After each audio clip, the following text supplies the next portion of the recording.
What if you woke up one morning to find out that the private pool in your own backyard, the one you built, paid for, and enjoyed with your family, was suddenly being claimed as community property by an HOA you never even signed up for? Imagine the confusion of seeing strangers peering over your fence, whispering about their new pool. Picture the notices arriving in the mail, threatening fines if you didn't open your gate. At first, you'd laugh it off, right? I mean, how could anyone possibly take something so personal, so obviously yours? But then it gets darker. Neighbors you thought were friendly start eyeing you with resentment, waiting for their chance to cannonball into what used to be your sanctuary. Flyers appear for a community pool party asked at your house. And leading the charge? A smug HOA president who seems determined not just to take your pool, but to humiliate you in front of everyone. You think it can't get worse? But here's the truth. This wasn't just about chlorine and concrete. It was about power, control, and betrayal. And when the day of the so-called pool party arrived, well, let's just say the neighborhood got a twist they never saw coming. When Nate bought the house, it wasn't just brick, wood, and drywall. It was peace. For years, he'd worked long hours, taking on extra shifts, saving every dollar to give his family the one thing they never had growing up: stability. The backyard pool was the crown jewel. It wasn't some luxury statement piece. It was a promise. He imagined his kids learning to swim there, late-night floats under the stars, barbecues with friends where laughter carried past the hedges. The pool meant sanctuary, and for a while it was exactly that. Saturday mornings were spent with his daughter clinging to a foam noodle, kicking across the shallow end, while his son competed to see who could hold their breath longest. His wife loved sitting by the water with a book, sun on her shoulders, the sound of splashes in the background. To Nate, every ripple felt like proof that the struggle to get here had been worth it. But even in those quiet moments, there were shadows. Subtle, but there, Karen. She lived 2 houses down, president of the HOA, self-appointed queen of the cul-de-sac. At first, Nate chalked her behavior up to nosy neighbor syndrome. She'd walk her little white dog past his fence, lingering a little too long, eyes scanning his yard like she was performing an inspection. Sometimes she even had a notebook in hand, scribbling like a detective on a stakeout. He laughed it off with his wife. She's probably just jealous of the pool, he joked. But deep down, he sensed it was something more. The first strike came in the form of an envelope. It was tucked under his doormat, stamped with the HOA logo. Nate ripped it open, expecting some routine community update. Instead, the letter nearly made him choke on his coffee. It stated, in dry legal language, that the pool on his property was being reclassified as a shared neighborhood amenity. Effective immediately, it was considered community property. He read it twice, then a third time, convinced he had to be misinterpreting it. His wife burst out laughing when he showed her. "They can't be serious. It's literally in our yard," she said, still chuckling. Nate laughed too at first. But then the follow-up notices arrived, notices of fines. Failure to allow community access, $250. Violation of HOA amenity rules, $500. Non-compliance with community standards, escalating daily penalties. Each envelope grew more aggressive, more threatening. And there was Karen, now openly walking past his backyard with her phone out, snapping pictures through the slats in the fence. She started making comments to other neighbors within earshot. It's selfish, really. Pools are meant for everyone. He knew this moving in. It didn't stop at the pool. That's the thing about people like Karen. Once they taste control, they don't stop chewing. Suddenly, his mailbox was too tall. His grass was too green. His kids' chalk drawings on the driveway were visual clutter. Each violation carried another fine. Nate began to feel like every corner of his life was under surveillance, every detail of his home dissected by Karen's microscope. The neighbors noticed too. At first, they seemed sympathetic, but slowly, whispers began to spread. "When do we get to use the pool?" One man joked at the mailbox. Another asked Nate's wife if they needed to bring their own chairs. She laughed nervously, thinking it was sarcasm, until she realized it wasn't. Karen's narrative was spreading like wildfire. The pool wasn't just Nate's anymore. It was the community's, Then came the flyers. Printed in bold, cheery letters, they read, "Community Pool Party, this Saturday. Hosted by HOA. Everyone welcome." The flyer included Nate's address. He stood in his driveway holding one of the neon sheets a kid had dropped on his lawn. His heart thudded as he read it again. The audacity. Not only was Karen trying to strip him of his pool, she was setting the stage for his humiliation. Imagine it. His neighbors marching into his backyard, towels slung over their shoulders, coolers full of drinks, kids racing for the diving board, and Karen strutting around like she owned the place. That night, Nate sat at the patio table staring at the calm water, the pool lights casting soft glows against the fence. His kids were asleep, his wife inside. It was just him and the stillness of the backyard. But he wasn't calm. He could feel the storm brewing. Karen wasn't just trying to take his pool, she was trying to take his dignity. She wanted to put him on display, to turn his sanctuary into her stage. Every fine, every whisper, every flyer was building toward this one public moment. Nate clenched his fists on the table. If Karen wanted a party, fine. She'd get one. But it wouldn't be the kind she was planning, because this wasn't just about water and concrete anymore. This was war. But if she wanted a party, she was about to get one she'd never forget. If there was one thing Nate understood about people like Karen, it was that they thrived on control. She didn't just want his pool. She wanted the story that came with it. She wanted to be the hero who gave the neighborhood a gift. She wanted the spotlight.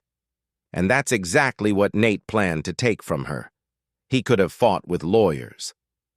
He could have screamed at HOA meetings, but shouting only feeds a person like Karen. Court battles would drag on for months. No, if he wanted to end this quickly, he needed something Karen couldn't twist, something she couldn't spin into her narrative. He needed to flip the script in front of everyone. That's when the plan started to take shape. It came to him late one night as he sat by the pool, watching the water shimmer under the lights. He realized that the one thing Karen couldn't fake was reality. If she wanted to march the entire neighborhood into his backyard for a pool party, fine. But the pool she thought she owned wouldn't be there waiting for her. The idea made him smile for the first time in weeks. So over the next few nights, Nate worked quietly. He ran hoses out to the drainage ditch behind the property. He set up pumps he'd borrowed from a buddy who worked in landscaping. It was slow work, steady and deliberate, like a man digging a trench before battle. Every night, a little more water disappeared. Every morning, the pool sank lower, the turquoise glow fading into dull gray concrete. His wife caught on first. Standing in her robe one morning, coffee mug in hand, she peered over the edge of the pool. "You're draining it?" Nate gave a small grin. "Just wait. Trust me, the kids weren't sure what to make of it either. His daughter asked if they'd ever get to swim again. He promised they would, just not right now. This wasn't about losing the pool. It was about keeping their home theirs. And deep down, he knew this was the only way." The day of the party arrived hot and bright, one of those summer afternoons where even the air feels heavy.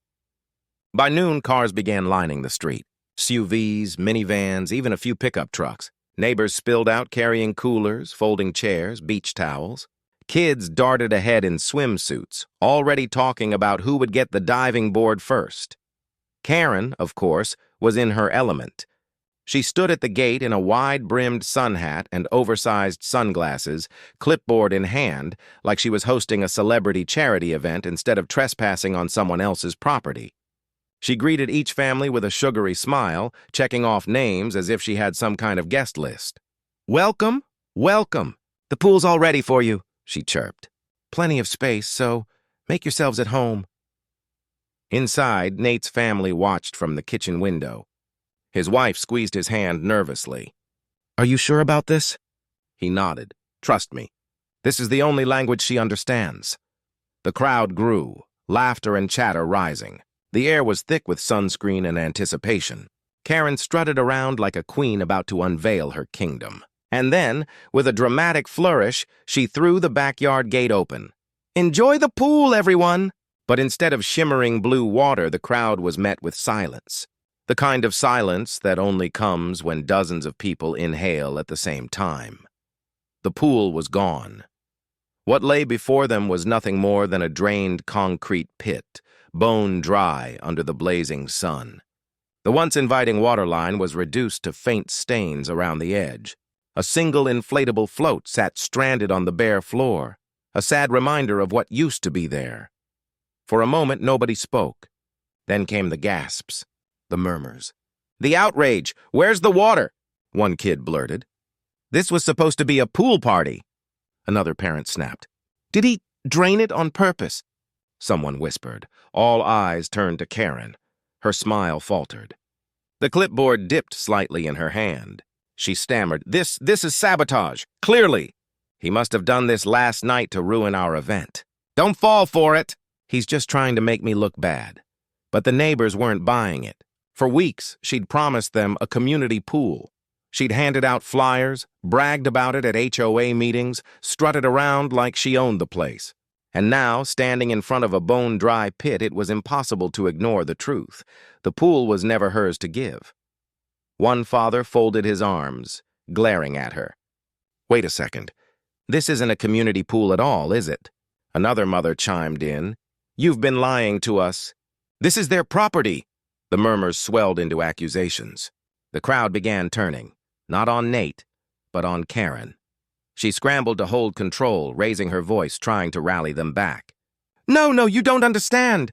He's been selfish from the start, hoarding what should be ours. The HOA bylaws clearly state, but the bylaws didn't matter anymore. Reality was staring them in the face, and reality had no water. Nate finally stepped out from the patio, calm and steady. He didn't shout. He didn't wave his arms. He just looked at the crowd and said, "That pool was built with my money, on my land, for my family. Not a dime of HOA money ever touched it. And yet for weeks I've been fined, threatened, and humiliated over it. Does this look like community property to you?" He gestured to the empty pit. Silence. Then, one by one, heads began to nod.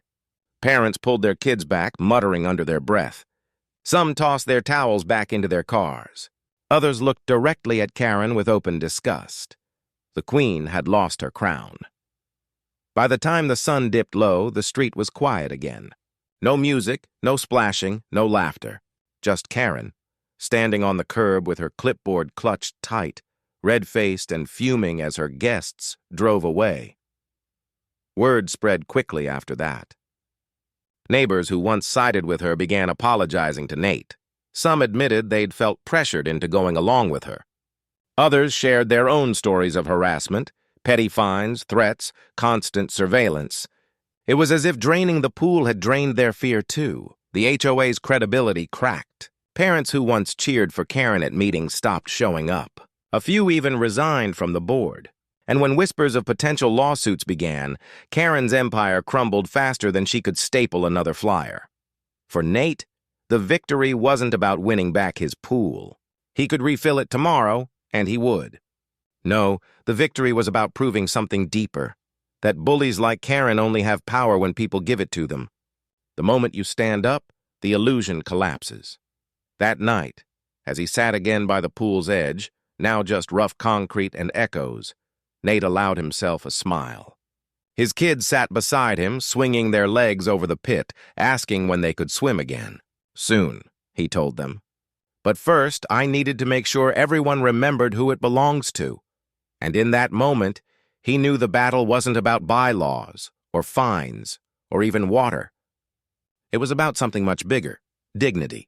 Because sometimes, the only way to beat a bully is to take away the stage they've built for themselves, and let the silence tell the story. Sometimes the fight isn't about what's written in the bylaws, it's about standing up to the people who twist them to feed their own control.